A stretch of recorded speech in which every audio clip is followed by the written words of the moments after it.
The Media Council of Kenya (MCK) has come out strongly to condemn the assault on journalists covering an NACADA raid at Kettle House Bar and Grill in Nairobi.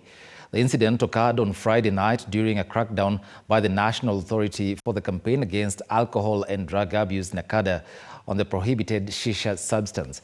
Speaking to the media in Nyahururu town, the council, through their CEO, Mr. David Omoyo, has stated that they have filed a case in court demanding immediate compensation for the injured journalists and the replacement of all the destroyed media equipment by the proprietor of the club and the individual perpetrators, I beg your pardon.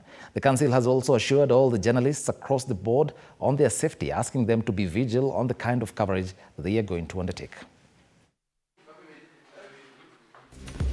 This time we have decided to go a step further, apart from the normal statement.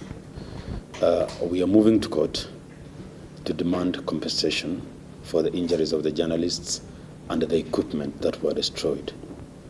The whole idea is that if you own a premise or a space, and within your space, journalists or the media gets attacked, you will be held responsible for compensating people for injuries and trauma caused and all equipment. Because we are getting into spaces where people are taking it for granted, attacking journalists, stopping them from accessing places, destroying their equipment, cameras and cards and all that. So this is just an announcement that in this case, we will move to court. We have actually instructed the lawyers, they're moving to court today to demand compensation for the trauma and injuries on the journalists and compensation for all the equipment destroyed.